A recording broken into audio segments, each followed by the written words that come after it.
abordando además un tema, a mi juicio, tan enormemente importante como es el de la semántica y el uso del lenguaje. Obviamente, en 15 minutos esto va a ser un vuelo de pájaro, y un vuelo de pájaro muy rápido. Lógicamente, quedarán muchos cabos sueltos, pero sí me gustaría abordar algunos temas que me parecen esenciales. Permítanme empezar con una cita. Dice así: todo el aparato gubernamental se dividía en 4 ministerios. El Ministerio de la Verdad, que se ocupaba de las noticias, los espectáculos, la educación y las artes. El Ministerio de la Paz, encargado de las cuestiones relacionadas con la guerra.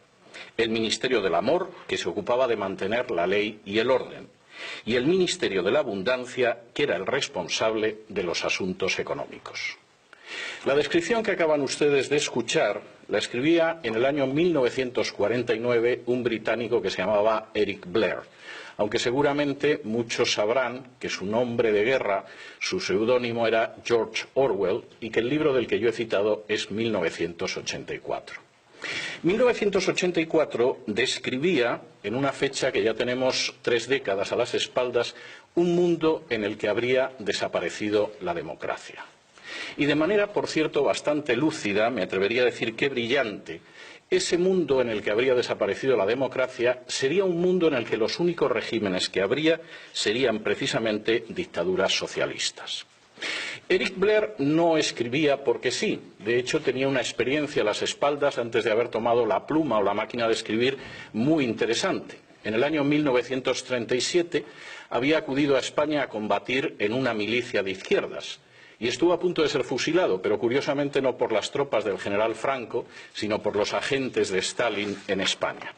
Y desde luego había aprendido mucho de esa experiencia. No solamente eso, Eric Blair además describía como la gran amenaza para la democracia que todavía existía en 1949, la creación de sistemas socialistas que tendrían fundamentalmente 3 características. El primero, la escasez. La segunda, el gobierno ejercido mediante una oligarquía que sería imposible de desplazar del poder. Y la tercera, la manipulación del lenguaje. La manipulación del lenguaje iba a ser tan importante que sobre todo iría hacia los sentimientos y que además se serviría de poderosos aparatos mediáticos. En esto, como en muchas otras cosas, hay que decir que Orwell fue profético. No solamente fue profético, yo tendría que decir que si en estos momentos existe una amenaza en Hispanoamérica para la persistencia de las democracias, es precisamente la de regímenes de ese tipo. Regímenes de carácter socialista, en los que abunda la escasez económica, en la que el gobierno está formado por una oligarquía que no tiene la menor intención de verse desplazada del poder y en el que se utiliza una forma de lenguaje, el double talk que decía Orwell, ese lenguaje doble que únicamente es la mentira. De manera bastante reveladora, y creo que esto es para reflexionarlo continuamente, el socialismo totalitario no desapareció en 1991 con el colapso de la Unión Soviética. Todo lo contrario, ha mutado. Y esa mutación, además, está siendo especialmente peligrosa, y me alegro de que se mencionara el Foro de Sao Paulo, porque este es uno de los aspectos que a veces se pasa por alto, pero es enormemente relevante. Ha mutado con visos de extenderse, sobre todo en países que sociológicamente son católicos, y esto por una serie de razones. De manera bien reveladora, la base de esa expansión, la base de esa amenaza para la democracia, amenaza real, insisto, y en proceso de crecimiento, aguanta sobre 3 manipulaciones del lenguaje. Y son 3 manipulaciones del lenguaje absolutamente orwellianas. La primera, la guerra es la paz.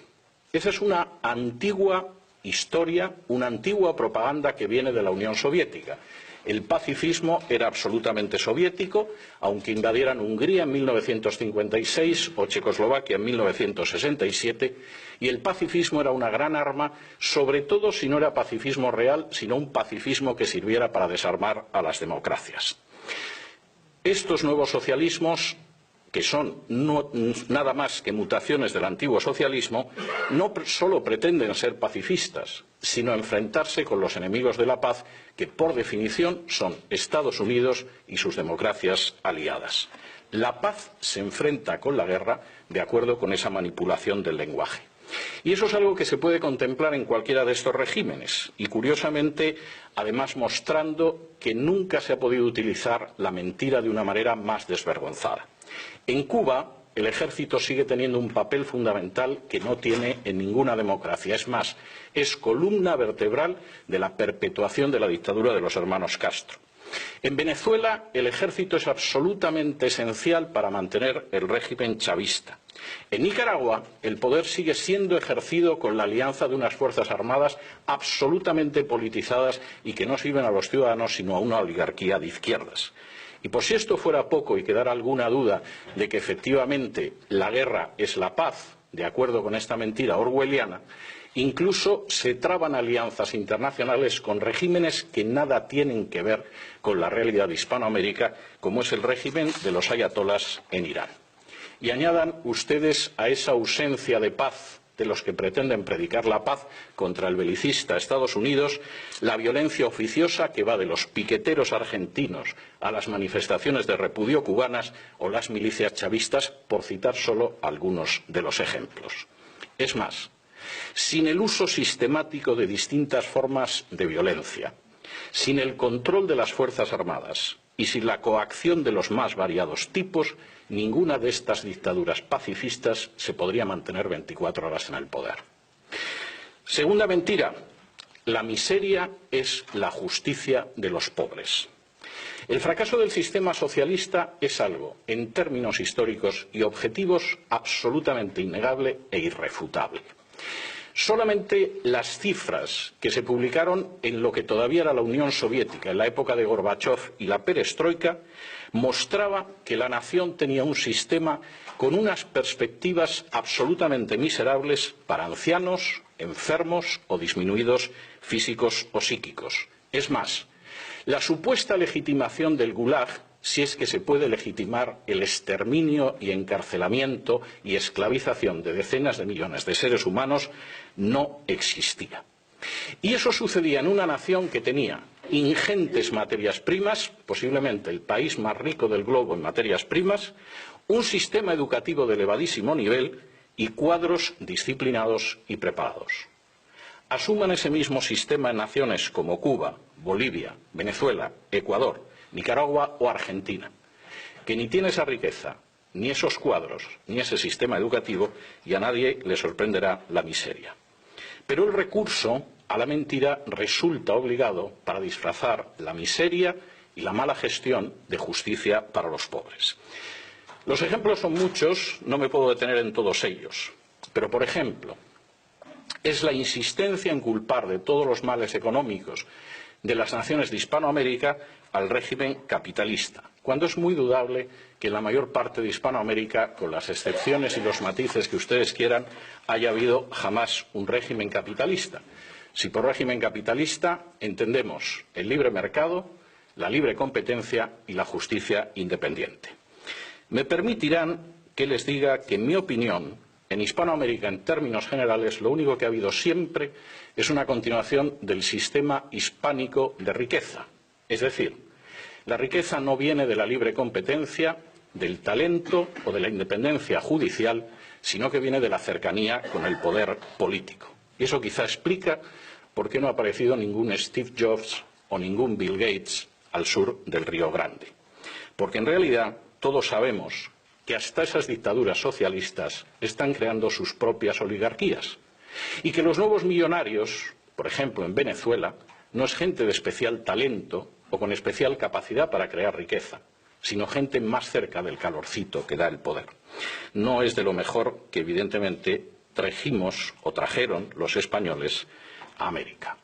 Se tacha de antipatriotas a los que aman a su patria y quieren la libertad de su patria, olvidando la famosa máxima de Thomas Jefferson de que el mayor patriota es el disidente, porque por encima de intereses políticos lo que quiere es la prosperidad y la libertad de su nación.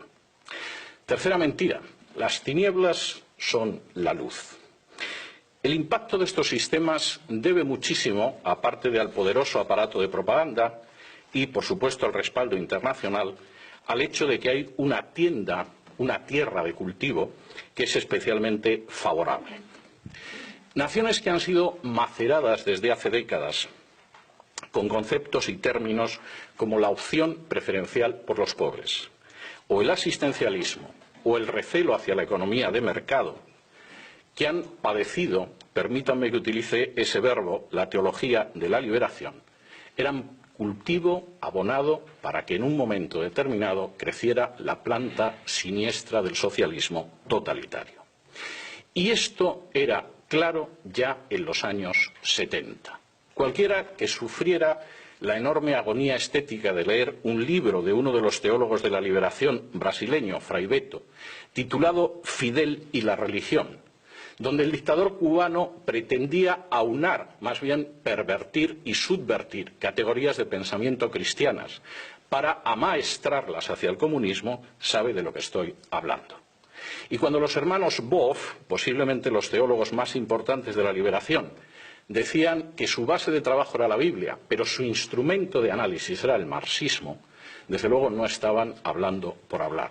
Estaban empezando a abonar un territorio en el que están creciendo en los últimos años plantas tan amargas como el chavismo o la dictadura de otros personajes parecidos. ¿Hasta qué punto esto funciona? Se puede ver en multitud de manifestaciones. Quisiera centrarme solo en una, porque suele pasarse por alto en los medios de comunicación internacional. En los medios de comunicación internacionales nos fijamos en Cuba, por eso de que Cuba pervierte la situación internacional desde hace más de medio siglo. Nos fijamos en Venezuela, porque es un país importante y petrolífero. Pasamos a la Argentina, que es un país grande, y pasamos por alto, por ejemplo, naciones más pequeñas como Nicaragua. Eso es un gravísimo error. Nicaragua lleva más de 40 años siendo el tubo de ensayo de las experiencias socialistas totalitarias en el subcontinente. La esposa del actual presidente de Nicaragua, el comandante sandinista Daniel Ortega, es auténticamente un paradigma de lo que cabe esperar de las estrategias del Foro de Sao Paulo. Rosario Murillo puede ser al mismo tiempo bruja y llevar entre 15 y 20 anillos en los dedos, generalmente de turquesa, porque al parecer eso evita la mala onda de los enemigos del pueblo, que por supuesto son los que no son sandinistas y aman la libertad. Puede ser considerado un personaje importante de la brujería internacional y al mismo tiempo mantener unas relaciones extraordinarias con el cardenal Obando o señalar que la Virgen ilumina a Daniel Ortega. No solo eso. El grito de propaganda en Nicaragua es «Viva Nicaragua, cristiana, socialista y solidaria».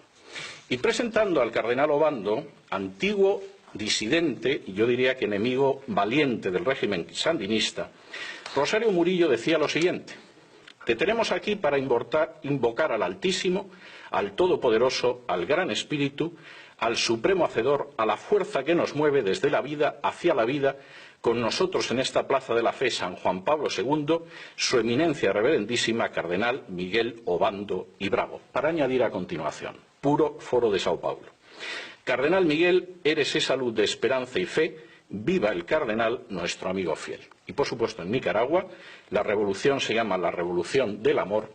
Rosario Murillo dice que empuñan las armas del amor y, por si fuera poco, para terminarlo de arreglar, es habitual en los medios de comunicación que veamos al comandante yendo a misa. Parece que eso no está influyendo mucho en sus hábitos políticos.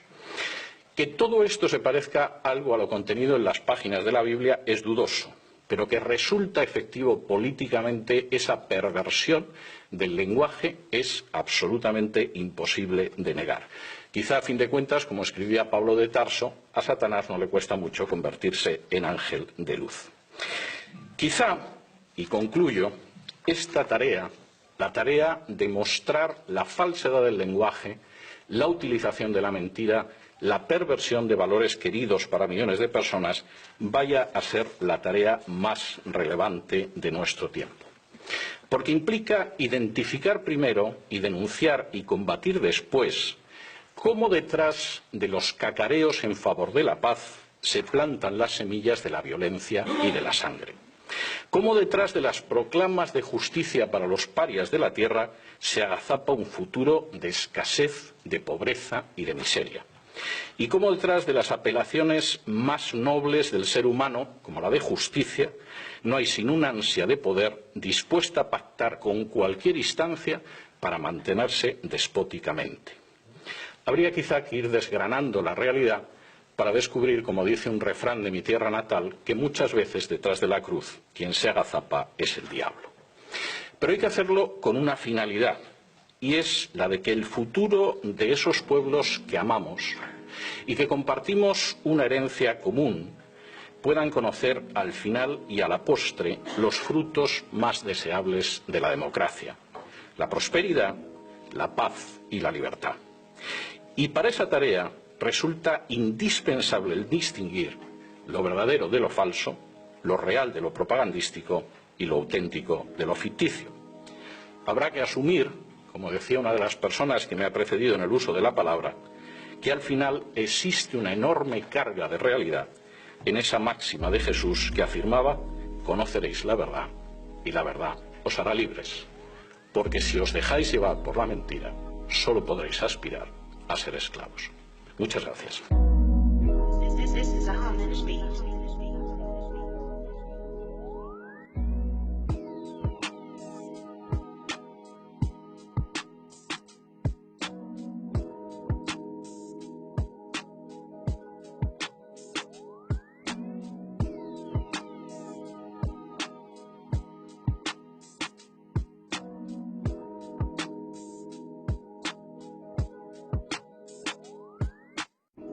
This is a Harmonic Beat.